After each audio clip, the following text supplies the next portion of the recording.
الحمد لله رب العالمين، والصلاة والسلام على أشرف الأنبياء وسيد المرسلين سيدنا محمد وعلى آله وأصحابه أجمعين. اللهم صل على سيدنا محمد وعلى آل سيدنا محمد كما صليت على إبراهيم وعلى آل إبراهيم في العالمين إنك حميد مجيد. أعوذ بالله من الشيطان الرجيم. بسم الله الرحمن الرحيم. وَإِنَّ لَكُمْ فِي الْأَنْعَامِ لَعِبْرَةً نُسْقِيكُم مِّمَّا فِي بُطُونِهِ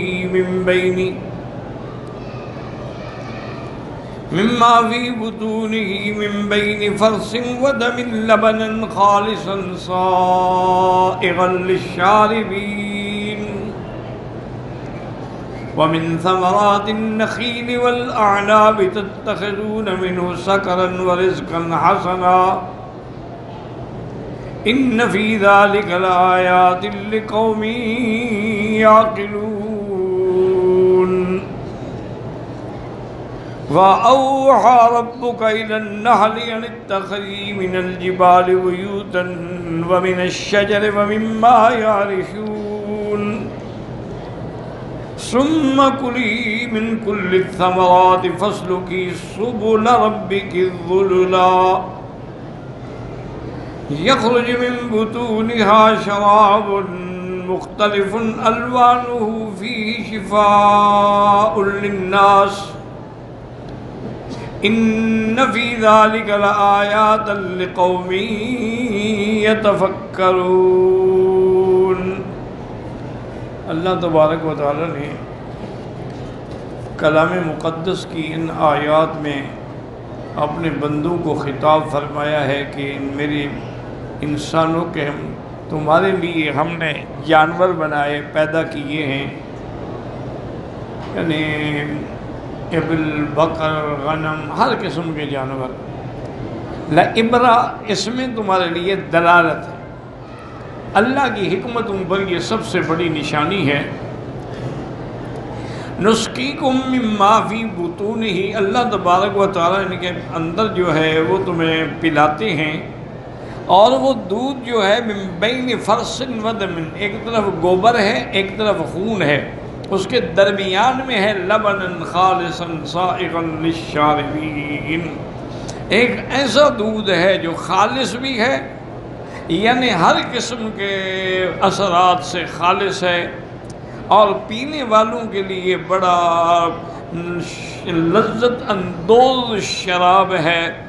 اور اسی طرح اللہ نے فرمایا من ثمرات النخیل، اور ہم نے تمہارے لیے پھل بنائے، کھجوریں ہیں، انگور ہیں. تتخذون منہ سکرا، تم اس سے نشے کی چیزیں بھی بناتے ہو، اور وہ رزق حسن بھی ہے.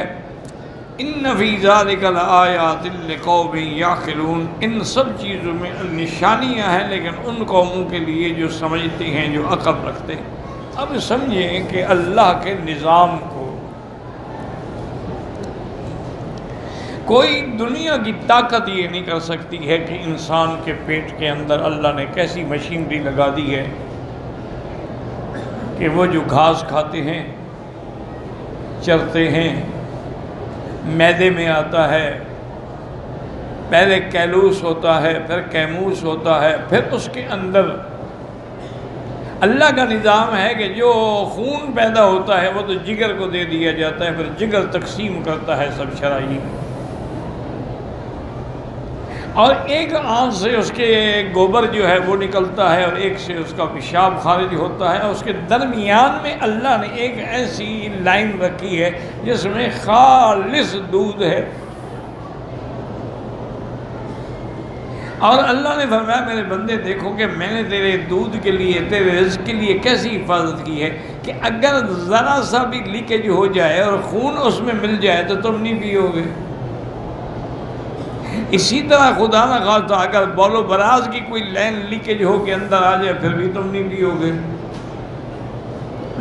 تو کیسے میں نے محفوظ رکھ کے تو یہ پلایا ہے اور تجھ تک پہنچایا ہے. چونکہ دودھ جو ہے نا یہ ایک بہت بڑی نعمت ہے. ایک حدیث مبارک میں آتا ہے کہ 3 چیزیں ہیں جن کو کبھی رد نہیں کرنا چاہیے اگر کوئی ہدیہ پیش کرے. الطیب واللبن، اور ایک روایت میں آیا ہے کہ والمخدہ، کوئی تکیہ پیش کرے. اسی لیے صحیح حدیث مبارک میں ہے کہ میرے آقا جب حج میں تشریف لائے اور آپ جبل رحمت کے دامن میں جو کالے کالے پتھر پڑے ہیں اسی جگہ حضور اپنی اونٹنی پہ تھے. اونٹنی کا نام قصوہ تھا. قصوہ کہتے ہیں جس کا کان کٹے ہوئے، وہ کان کٹے ہوئے نہیں تھے، بس نام ہی قصوہ تھا. اب مسئلہ یہ تھا اور صحابہ ادب سے پوچھتے نہیں تھے کہ بھی عرفات کے روزے کا جو حکم ہے اس کی بڑی فضیلت ہے کہ اگر عرفات کا روزہ اگر رکھے آدمی کوئی 9 ذی الحجہ کو یوم الوقوف کو تو 1 سال گزشتہ کے گناہ بھی معاف ہو جاتے ہیں، 1 سال آنے والے گناہ بھی معاف ہو جاتے ہیں. تو کیا اب یہ کیسے معلوم کیا جائے کہ حضور پاک نے عرفات کے دن روزہ رکھا ہے یا نہیں رکھا ہے؟ تو بی بی ام سلمہ جو حضور کی بیوی تھی وہ بھی سفر میں ساتھ تھی، حج میں سب بیویاں ساتھ تھیں. تو اس نے دودھ کی لسی بنائی پانی ملا کے، اور حضور پاک کو یہ دودھ کی لسی بڑی پسند تھی. اور دوسری یہ ہے کہ دودھ کبھی آپ رد نہیں کرتے تھے. اگر آپ پانی بھیجا جاتا ہو سکتا ہے کہتے مجھے ضرورت نہیں ہے، پیاس نہیں لگی، لیکن دودھ رد نہیں کرتے تھے چاہے 1 گھونٹ بھی بھریں. تو بی بی صاحبہ نے وہ پیالہ جو تھا دودھ کا اور لسی پانی ملا کے لسی بنا کے حضور کو بھیجا. تو حضور نے اونٹنی میں بیٹھے بیٹھے نوش فرما لیا. تمام صحابہ کو پتہ لگ گیا کہ آج حضور کا روزہ نہیں ہے. اسی لیے فقہا نے یہ مسئلہ استنباط کیا ہے. یاد رکھو فقہا قرآن و حدیث سے مسائل کو نکال کے ہمارے لیے پیش کرتے ہیں. انہوں نے کہا کہ اگر کوئی آدمی حج پہ ہے تو وہ روزہ نہ رکھے، اور اگر حج پہ نہیں ہے، مکہ مدینے میں ہے، اپنے ملک میں ہے، تو پھر اس دن کا روزہ رکھنا جو ہے اس کے لیے بہت بڑی فضیلت ہے. تو اس لیے دودھ جو ہے یہ اتنی بڑی نعمت ہے. اور اس سے بھی علماء نے استدلال کیا ہے کہ انسان کے لیے ماں کے پیٹ سے پیدا ہونے کے بعد جو سب سے پہلی غذا ہے وہ کیا ہے؟ وہ دودھ ہے. اگر اس کے علاوہ بچے کے لیے کوئی اور چیز مفید ہو سکتی تو اللہ کر سکتے تھے، اللہ کے آگے کیا مشکل ہے. لیکن اللہ تبارک و تعالی نے اس کے لیے بھی دودھ رکھا ہے. تو اس لیے یہ ایک اتنی بڑی نعمت ہے کہ کوئی دنیا کی طاقت نہیں کر سکتی. کہ جانور ہے کبھی سبز گھاس کھاتا ہے کبھی خشک گھاس کھاتا ہے، اندر جا کے کیلوس کیموس ہونے کے بعد بول و براد الگ بنتا ہے، لیکن دودھ سفید ہے. اس کے بعد اللہ نے فرمایا کہ میری اور نعمتوں پہ غور کریں کہ میں نے تمہارے لیے جو پھل پیدا کیے ہیں اس میں کھجور بھی ہے، انگور بھی ہے. اور آگے لفظ ہے تتخذون منہ سکرا. سکر کہتے ہیں نشہ، کہ تم اس سے نشہ آور چیز بناتے ہو. تو اب نشہ تو حرام ہے، تو اللہ نے انعام کی حالت میں کیسے ذکر کیا؟ یہ تو آیت ہے نا، انعامات کا ذکر ہو رہا ہے، حرام چیز تو انعام نہیں ہوتی. تو اس کے 2 جواب علماء نے دیے ہیں. انہوں نے فرمایا کہ یا تو یہ آیت مبارک جو ہے حرمت خمر سے، شراب کے حرام ہونے سے پہلے کی ہے. جب شراب حرام نہیں تھا تو صحابہ بھی پیتے تھے، اس لیے اس وقت کے ساتھ اس کا تھا. اور بعض علماء نے فرمایا ضروری نہیں ہے کہ جیسے نبیذ ہے، نبیذ حلال ہے کہ آدمی کھجوروں کو بھگو دے، انگور ڈال دے اور کوئی چیز ڈال دے اور اس کو رکھ دے 10-12 گھنٹے، پھر چھان کے شربت پی لے، یہ نبیذ ہے. نبیذ بھی نہ حلال ہے، لیکن شرط یہ ہے حضور نے فرمایا کہ اگر نبیذ بھی اذا اشتد، تم رکھ کے بھول گئے 2 دن یا تم نے اس کو آگ پہ پکا لیا تو وہ تو پھر نشہ ہو جائے گا، وہ پھر حرام ہے۔ اور کل مسکر حرام قلیلہ و کثیرہ حرام، ہر نشہ آور چیز جو ہے وہ حرام ہے، اس کی بڑی مقدار بھی حرام ہے اور تھوڑا سا پینا بھی حرام۔ نبیذ اس وقت تک حلال ہے جب تک اس میں شدت پیدا نہ ہو، یعنی نشہ پیدا نہ ہو۔ حضور نے فرمایا اگر مثلا آپ نے نبیذ بنایا لیکن وہ شدت سخت ہو گیا نشے، تو اس کو اور پانی ڈال دیں، بس اس کا سخت و شدت جو ہے وہ ختم ہو جائے گی۔ تو نبیذ پینا تو حلال ہے لیکن شراب پینا حرام ہے۔ اسی لیے اللہ نے دو چیزیں ذکر، تتخذون منہ سکرا ورزقا حسنا، اور پھر اللہ تبارک و تعالی نے یہ چیزیں جو ہیں سکر حرام ہے لیکن رزق حسن جو تمہیں پھلوں سے ملتا ہے وہ حلال ہے۔ اب دیکھیں نا یہ اللہ کی نعمت ہے کہ انگور کھاؤ تو حلال ہے لیکن اس کا رس نکال کے شراب بناؤ تو حرام ہے، کھجور کھاؤ تو حلال ہے لیکن اس سے شراب بناؤ تو حرام ہے۔ اس لیے اللہ نے فرمایا کہ ہم نے تمہارے لیے بڑا عمدہ رزق پیدا فرمایا ہے، لیکن ان نشانیوں میں غور وہ کرتے ہیں جن کو اللہ نے عقل عطا فرمایا ہے کہ اشرف الانسان جو ہے وہ اشرف مخلوق جو ہے وہ انسان ہے، اس لیے اللہ نے شراب حرام کی ہے کیونکہ شراب جو ہے سب سے پہلے عقل کو ضائع کرتی ہے، جب عقل نہ رہا تو انسان تو نہ رہا، وہ تو درندہ بن گیا۔ الخمر ما خامر العقل، خمر اسی کو کہتی ہیں جو عقل کو بیکار کر دے۔ اب لوگ بہانہ بنائیں کہ جی ہم تو اتنی پیتے ہیں کہ ہمارا عقل خراب نہیں ہوتا، ہم تو ایک آدھا پیگ پی لیتے ہیں کہ کھانا وانا اچھی طرح کھا لیں، لیکن اس کی بھی حضور نے وضاحت کر دی کہ قلیلہ و کثیرہ حرام، اس کا تھوڑا بھی حرام ہے اور زیادہ بھی حرام ہے۔ اب اس کے بعد اللہ نے ایک اور نعمت کا ذکر فرمایا وَأَوْحَىٰ رَبُّكَ إِلَى النَّحْلِ، یاد رکھیں یہ وحی جو ہے نا یہ وحی تکوینی ہوتا ہے، یہ وحی تشریعی نہیں ہوتا۔ وحی تشریعی تو انبیاء پہ آتی ہے، لیکن اللہ نے نحل کو وحی فرمایا وَأَوْحَيْنَا إِلَىٰ أُمِّ مُوسَىٰ أَنْ أَرْضِعِيهِ، موسیٰ علیہ السلام کی اماں کی طرف وحی بھیجا۔ تو یہ القاء ہوتا ہے، الہام ہوتا ہے، اللہ ان کے دل میں بات ڈال دیتے ہیں خفیہ طریقے سے، یہ وحی تکوینی ہے لیکن یہ وحی تشریعی نہیں ہے۔ اور دیکھیں کہ شہد کی مکھی جو ہے یہ ایک عظیم اللہ کی نعمتوں میں سے نعمت ہے اور عظیم نظام ہے،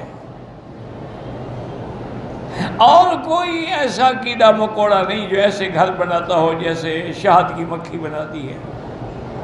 اس کا گھر جو ہے نا جی، یعنی آپ حیران ہوں گے، نہ مثلث ہے نہ مربع ہے نہ مخمس ہے، وہ مسدس ہے۔ مسدس ہے تو اس کا ہر کونا برابر ہے اور اتنی جگہ بھی ضائع نہیں ہوتی۔ اگر وہ مربع ہوتا یا مخمس ہوتا یا مثلث ہوتا تو کوئی نہ کوئی ٹکڑا تو بچ جاتا جگہ کا۔ اور دوسرا اس کا نظام دیکھیں، اللہ کی شان ہے کہ وہ جو کھانے بناتی ہے گھر کے، پرکار سے پیمائش بھی کریں تو کسی میں ذرا کے برابر بھی فرق نہیں ہے، سب برابر ہے۔ اچھا پھر ان مکھیوں میں ایک ان کی ملکہ ہے جس کا نام یعصوب ہے، وہ ان سب کی سردار ہے، اسی کا حکم چلتا ہے۔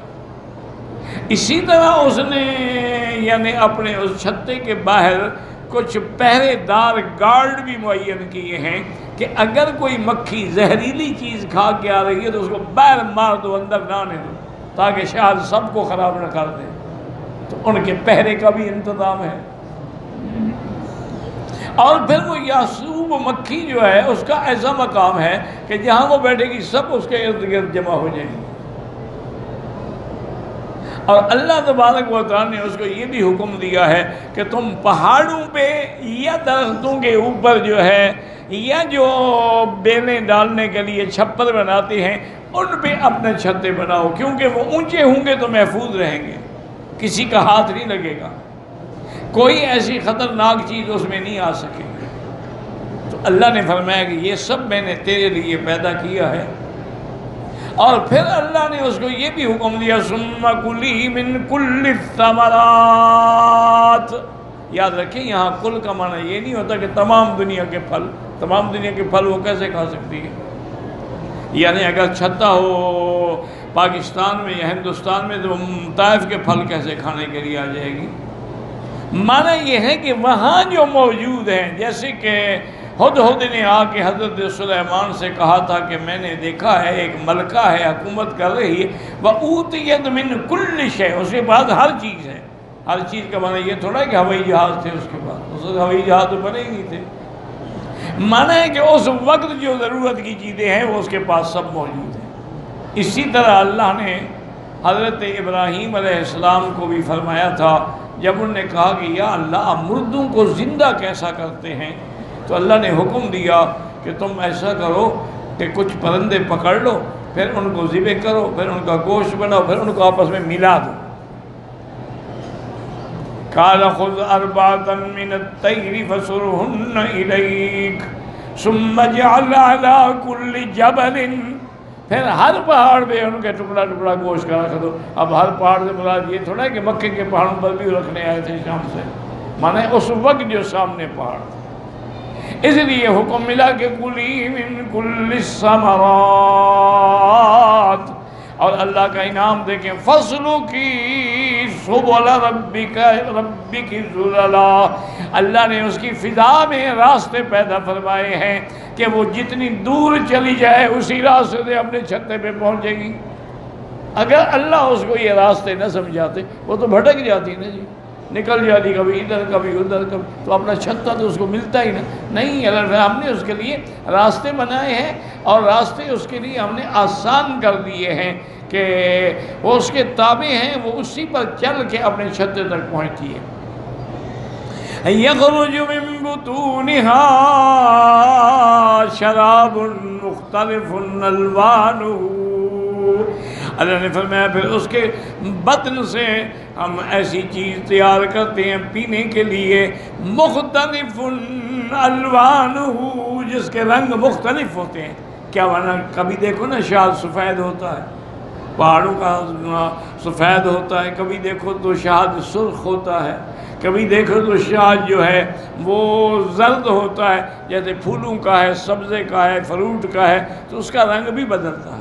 اس لیے اللہ نے فرمایا کہ اس سے جو اللہ شہد برآمد فرماتے ہیں اس کے مختلف رنگ ہیں. شفاء للناس، اور اس میں ہم نے لوگوں کے لیے شفا رکھی ہے. اس لیے بعض علماء تو کہتے ہیں کہ ہر بیماری کی شفا ہے، لیکن بعض علماء کہتے ہیں کہ اس سے مراد یہ نہیں ہے کہ شفاء للناس سے مراد یہ کہ ہر بیماری کا ہو. بعض بیماریاں ایسی ہیں جس میں شہد دینا مضر ہے، لیکن اکثر بیماریاں جو ہیں اس کا وہ علاج ہے. میرے آقا کے زمانے میں، سرکار دو عالم کے زمانے میں، ایک صحابی نے آ کے عرض کیا کہ یا رسول اللہ میرے بھائی کو اس حال لگ گئے ہیں، پیٹ چل رہا ہے. آپ نے فرمایا اسکے اصلاً، اس کو جا کے شربت بنا کے شہد کا پلاؤ. اس نے پلایا، پھر واپس آیا، اس نے کہا سنو تو پہلے سے بھی بڑھ گئے ہیں. اور میں اسکے ہوں اصلاً، پھر پلاؤ. اب نبی پاک کا فرمان کون ٹال سکتا ہے؟ اس نے پھر پلایا، وہ مرض زیادہ ہو گئی. وہ پھر آیا، حضور وہ تو پہلے سے بھی زیادہ ہو گئے. اور میں اسکے ہوں اصلاً، پھر پلاؤ اس کو. جب تیسری دفعہ اس نے پلایا تو پیٹ بند ہو گیا، ٹھیک ہو گیا، اسہال ہو گئے. تو اب وہ آیا حضور کی خدمت میں اور خبر دی کہ یا رسول اللہ الحمدللہ میرا بھائی ٹھیک. اور میں صدق اللہ وکذب وطن اخیک، اللہ کا کلام سچا ہے، تمہارے بھائی کا پیٹ قبول نہیں کر رہا تھا. جب اس سے ساری گندگی نکل گئی، قبول کرنے کے قابل ہوا تو ٹھیک ہو گیا. تو اللہ نے جب فرمایا شفاء للناس تو شفا کیسے نہیں ہو؟ تو اس لیے یعنی اب بھی نئی تحقیقات جو ہو رہی ہیں اس میں بھی یہی آ رہا ہے کہ شہد جو ہے یہ بہت بڑی بیماریوں کا علاج ہے. اللہ نے فرمایا ان چیزوں پہ جب غور کرو کہ ان فی ذالک لآیات لقوم یتفکرون، اللہ نے فرمایا اس میں میرے قدرت کی نشانیاں ہیں لیکن اس قوم کے لیے جو سوچنے والے ہیں۔ اسی طرح صحیحین میں یعنی بخاری اور مسلم میں ایک حدیث آتی ہے بی بی عائشہ سے، ان رسول اللہ صلی اللہ علیہ وسلم کان یعجبہ الحلوى والعسل، حضرت پاک صلی اللہ علیہ وسلم کو میٹھی چیزیں بھی پسند تھیں اور شہد بھی پسند تھی، اس لیے اللہ نے یہ ساری نعمتیں ہمارے لیے بنائی ہیں اور ہمیں اپنے لیے بنایا ہے، لیکن اللہ کی ہر نعمت کو ہم استعمال کر رہے ہیں اور خود ہم اللہ کا دروازہ چھوڑ کے غیروں کے دروازے پہ سجدے کر رہے ہیں، غیروں کی نظر نیاز دے رہے ہیں، غیروں کی منتیں مان رہے ہیں، غیروں کو مشکل کشا اور حاجت روا سمجھے ہوئے ہیں۔ تو اس لیے ان آیات میں اس کو کہتے ہیں تذکیر بنعم اللہ، اللہ اپنی نعمتوں کا ذکر کر کے بندوں کو یاد دلاتے ہیں کہ میری نعمتوں پہ غور کرو اور اس کے بعد میری نعمتوں پر توجہ کر کے اللہ کی صحیح معنی میں توحید اختیار کرو۔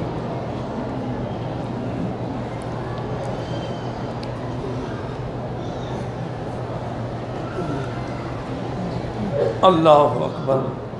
ایک تو میری تمام بھائیوں سے